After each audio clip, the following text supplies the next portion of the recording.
Vamos a empezar a leer entonces. Dice así: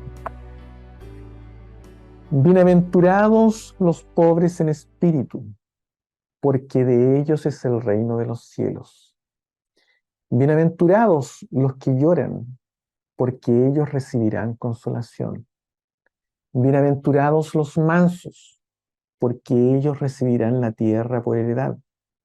Bienaventurados los que tienen hambre y sed de justicia, porque ellos serán saciados.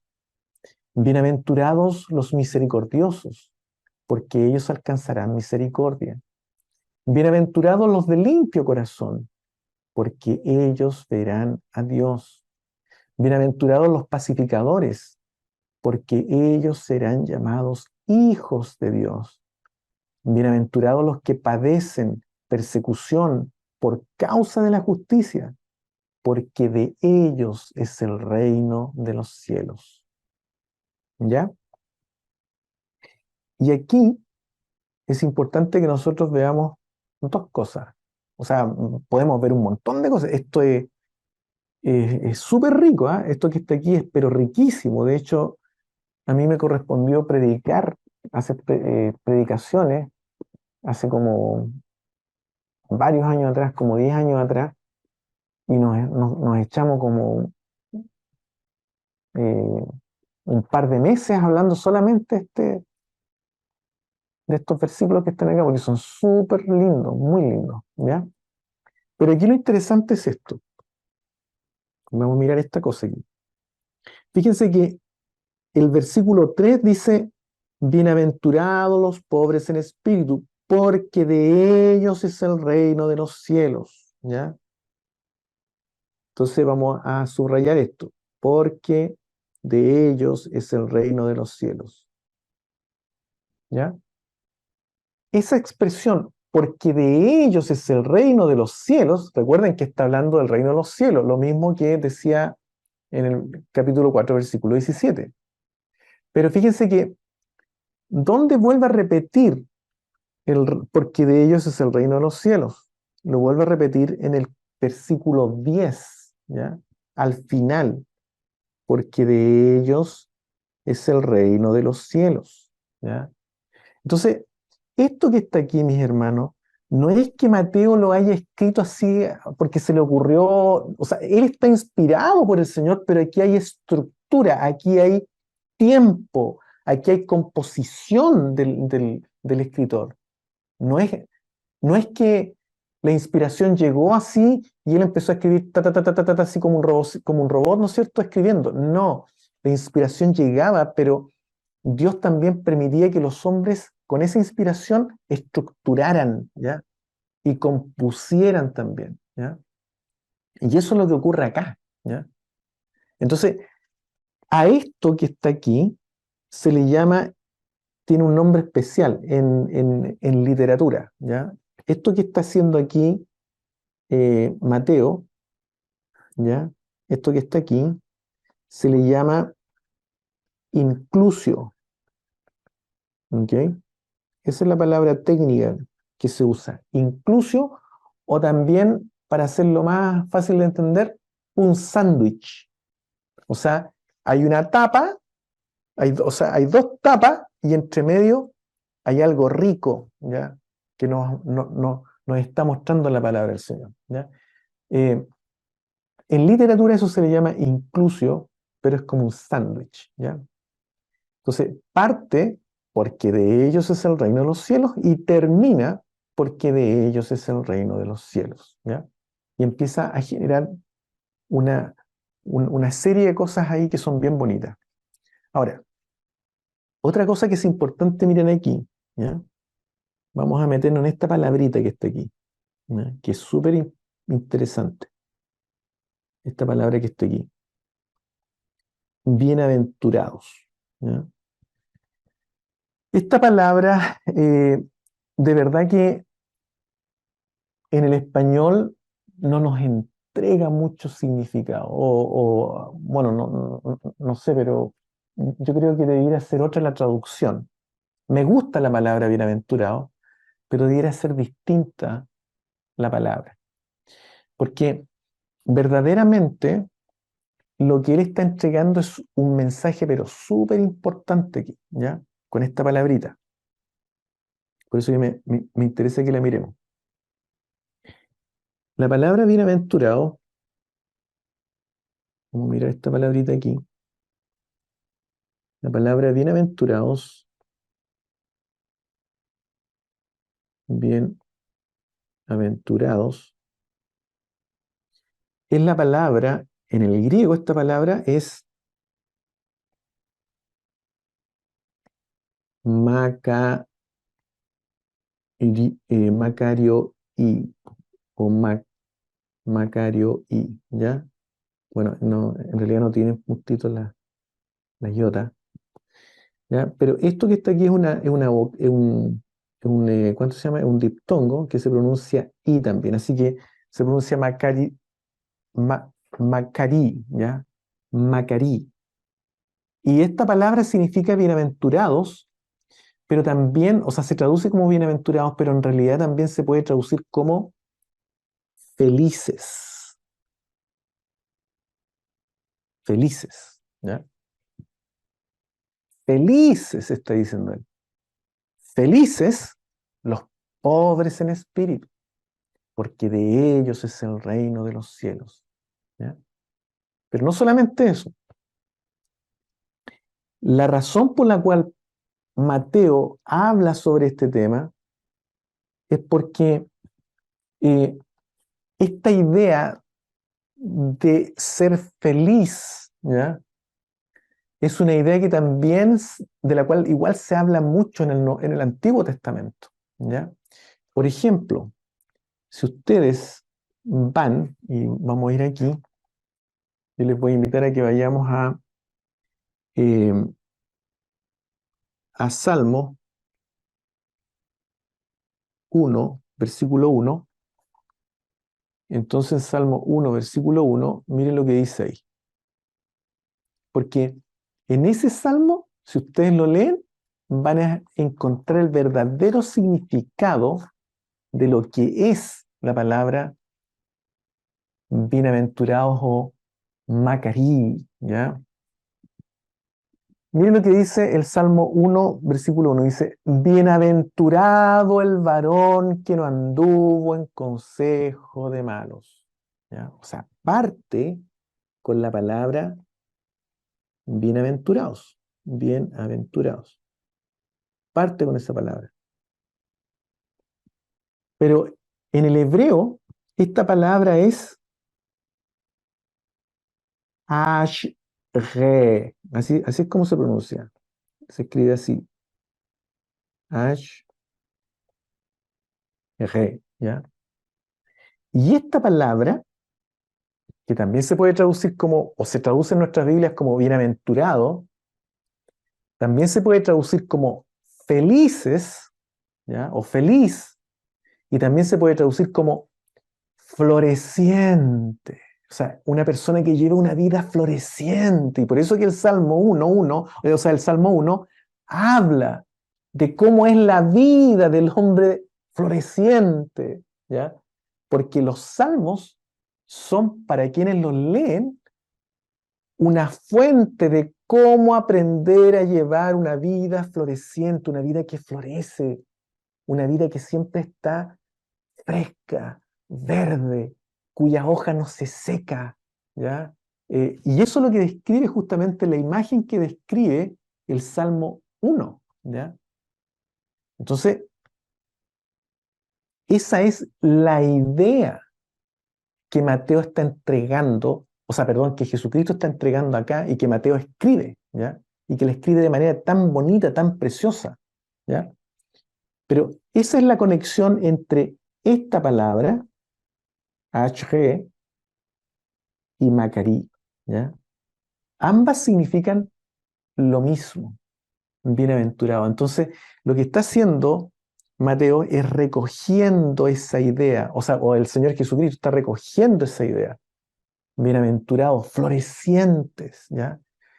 Y la palabra florecer, o esta palabra ashrei, que es muy profunda desde el punto de vista hebreo, tiene que ver con algo espiritual, algo que es como una persona que le va siempre bien, o sea, que siempre está floreciendo, siempre está como en paz, tiene buenas relaciones, donde pone la mano, ahí hay una bendición, o sea, lo que toca es bueno, o sea, cambia, ¿ya?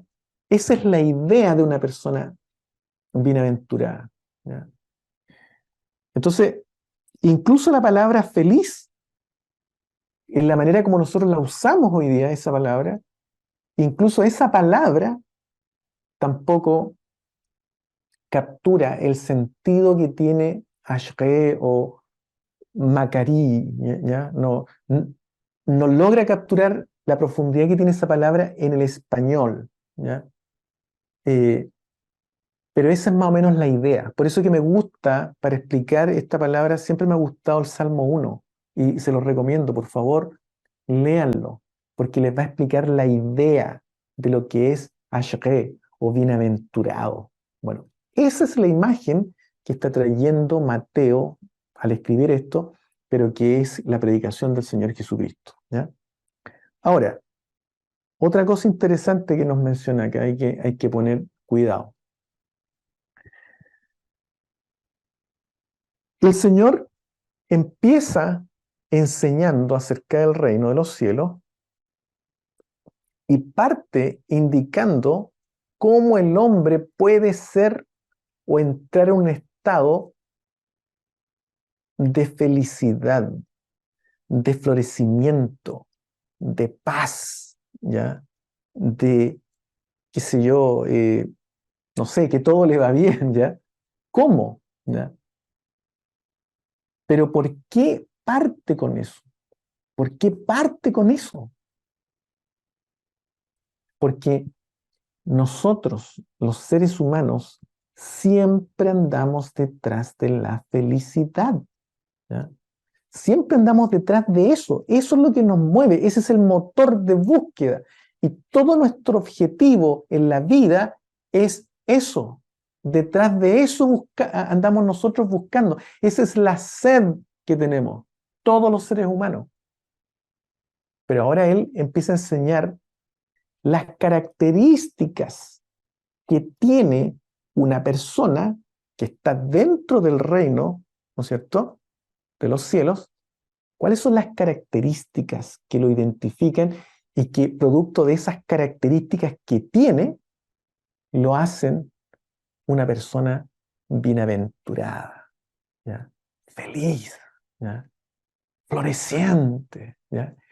Que todo le va bien, o sea, no, la gente lo mira y por eso que en algunas partes también se traduce como envidiado, porque la gente lo mira, wow, me gustaría ser como él, me gustaría ser como ella, qué impresionante, qué tiene, qué tiene esa persona, ¿ya? Y aquí nombra el Señor las actitudes o las características, esto es lo que le puse yo, características, ¿ya?, del hombre y mujer también, feliz, ¿ya? Y nombra 8 características. Son 8 características las que están aquí. El Señor Jesucristo nombra 8, ¿ya? ¿Y cuál es la primera? La primera es los pobres en espíritu. Esa es la primera. Felices los pobres en espíritu. Y explica por qué son felices. Luego, felices los que lloran, ¿ya? Y luego explica por qué son felices. Felices los mansos. Y luego explica por qué ellos han de ser felices o florecientes, ¿ya? o envidiados por otros, ¿ya?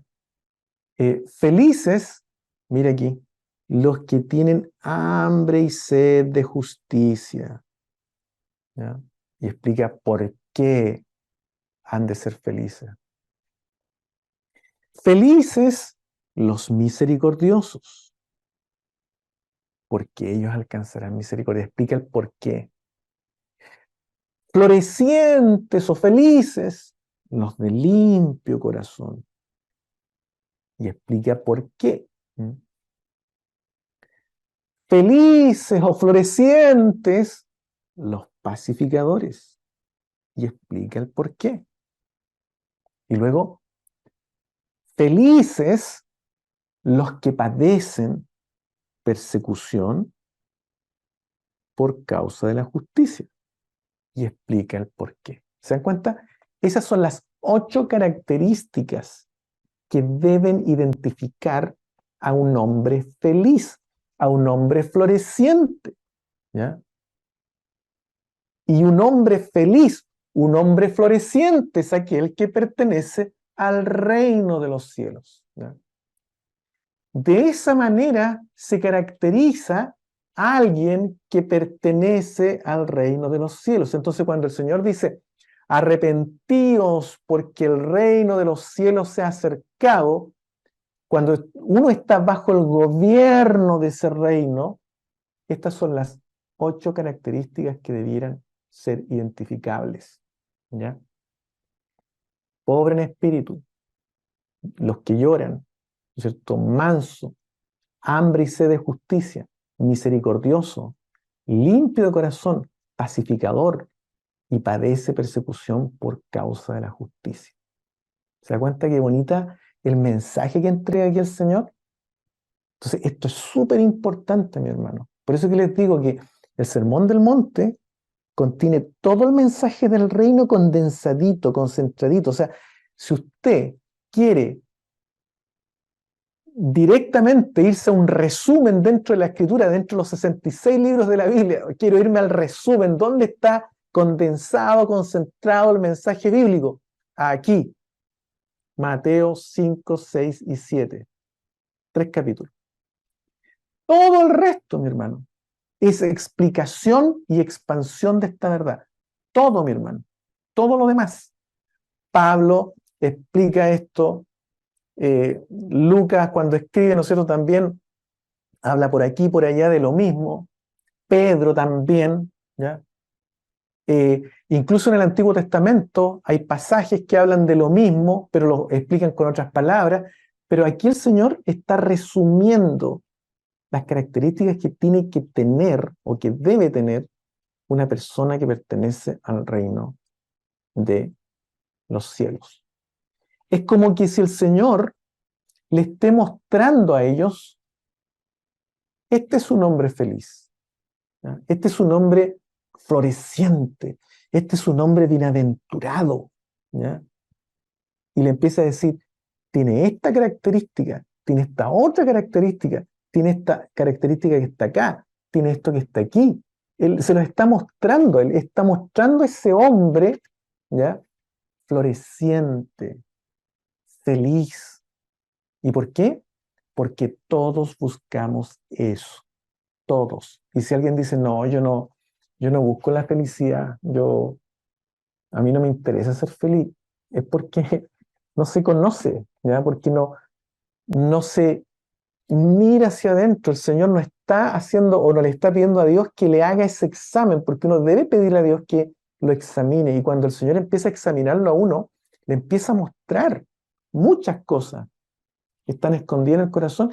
Y si el Señor empieza a mostrarle, a mostrarle, a mostrarle, a mostrarle, de repente le dice, sí, si tú también andas buscando la felicidad, pero la andas buscando mal. Estas son las características del hombre feliz, ¿ya? Entonces es como una fórmula. Ahora, solamente me voy a detener en la primera, ¿ya? Porque después ustedes pueden estudiar todo el resto y nos demoraríamos demasiado. Pero la primera tiene que ver con ser pobre en espíritu. ¿Y qué significa ser pobre en espíritu? ¿Ya? Entonces, aquí nosotros tenemos que eh, imaginarnos qué nos quiere decir el Señor, pobre en espíritu, pobre en espíritu. Entonces, tratemos de imaginarnos una persona que es pobre, ¿ya? Vamos a sacar la palabrita espíritu, hablemos de una persona que es pobre en forma material. Pobre, mi hermano, no tiene nada, no tiene dinero, no tiene casa, no tiene dónde recostarse, no tiene nada, nada, nada, nada.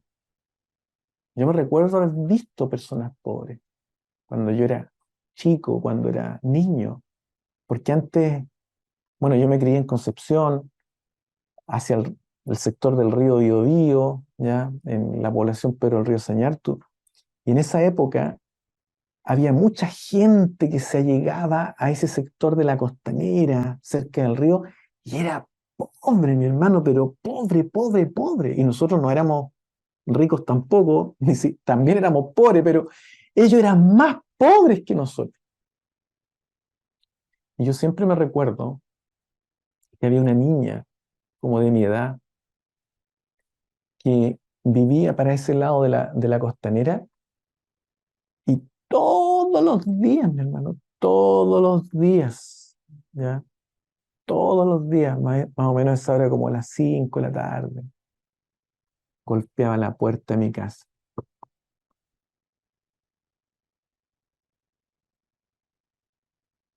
Y allá de repente mi mamá salía, otras veces salía mi papá, otras veces salía mi hermana, otras veces salía yo, pero todos los días, mi hermano, esa niñita de mi edad, me acuerdo, 9 años, 8 años, y con su carita, su pelito a lo mejor no limpio porque, bueno, era pobre, ¿ya?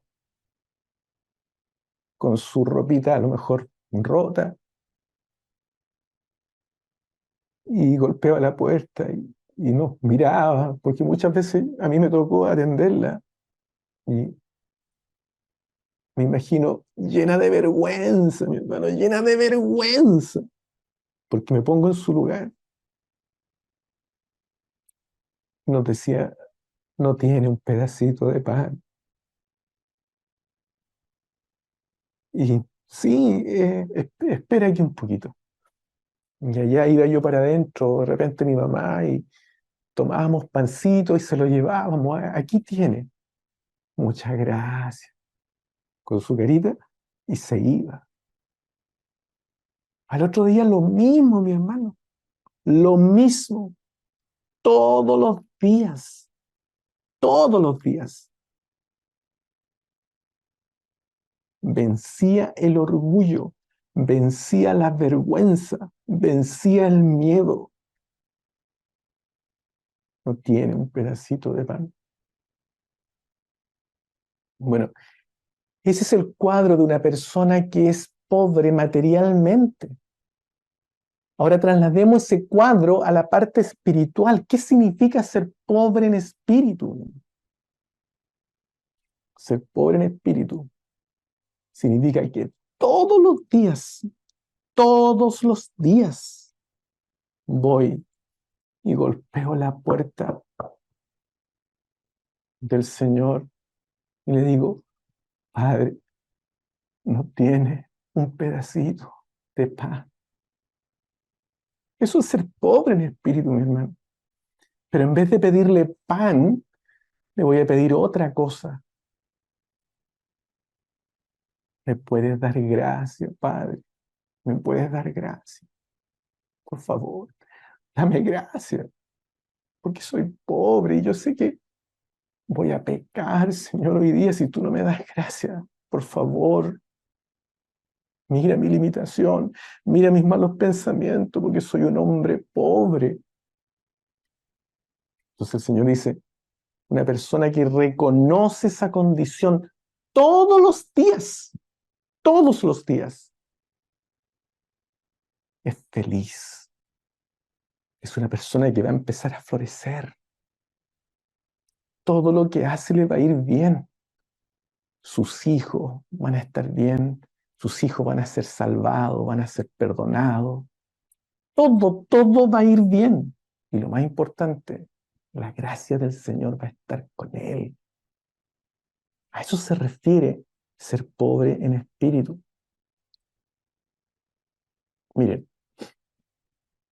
otra figura, otra imagen para que podamos entender un poquito más esta idea. La gracia del Señor, la gracia de Dios, después vamos a ver que la gracia de Dios está asociada al Espíritu Santo del Señor. La gracia de Dios es equivalente a lo que son las riquezas materiales. La gracia de Dios es algo espiritual, pero la gracia de Dios es equivalente a lo que es la riqueza material.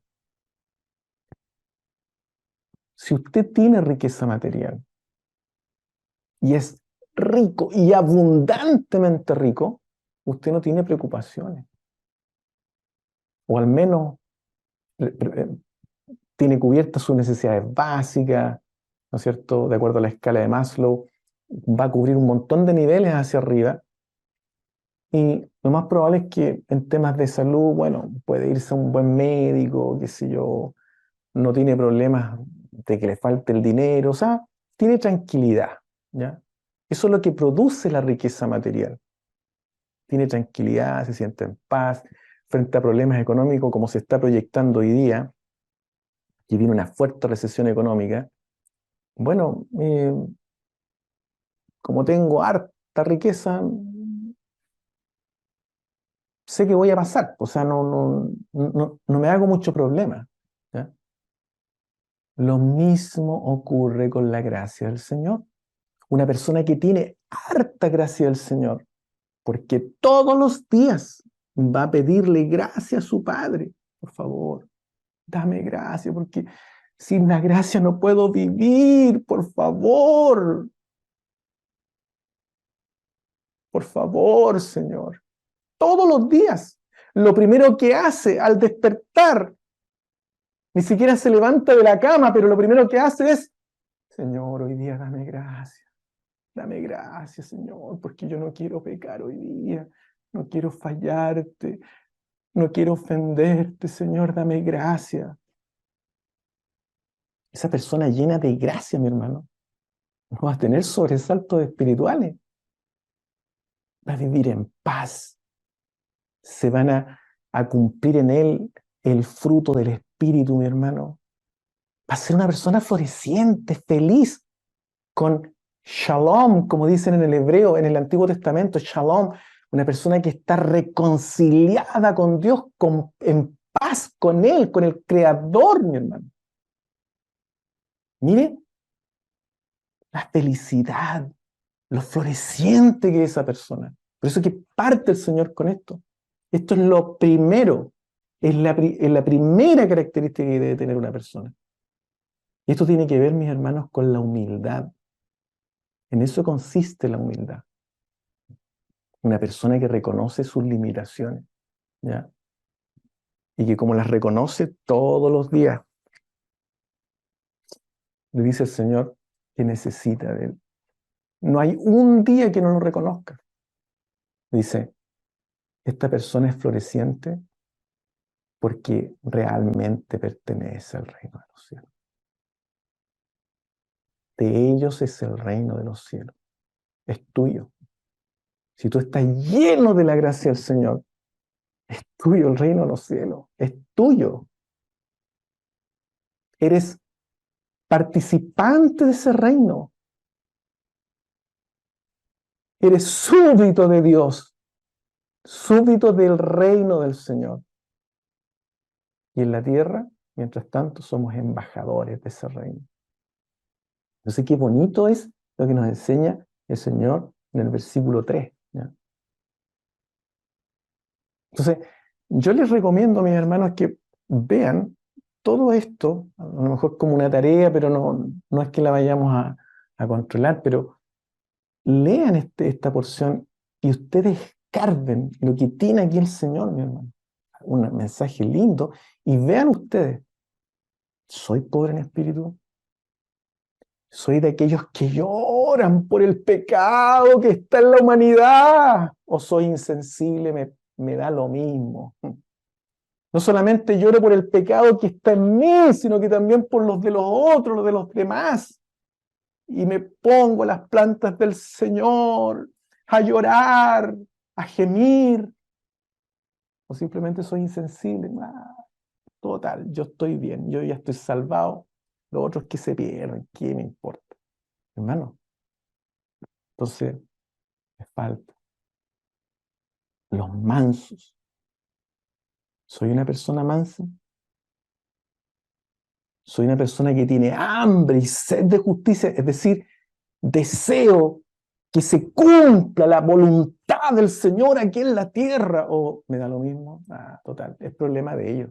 Ellos no hacen la voluntad, es problema de ellos. ¿Soy misericordioso? ¿Soy limpio de corazón, limpio de mente, de pensamiento? ¿O soy una persona mal pensada? ¿Cómo soy?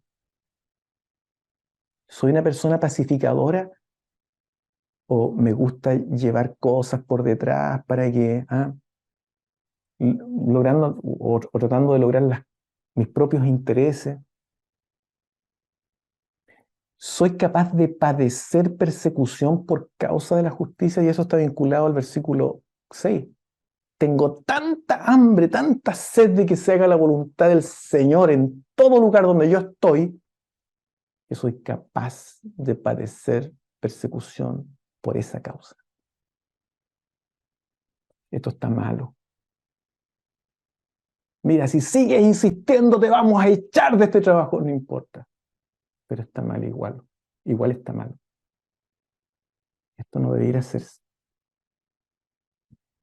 Al final, cuando uno actúa de esta manera, mucha gente le dice, este tipo es un loco, es un idealista, se la da de consagrado, algunos dicen en la iglesia, porque en el mundo de la iglesia también se tratan mal a estas personas.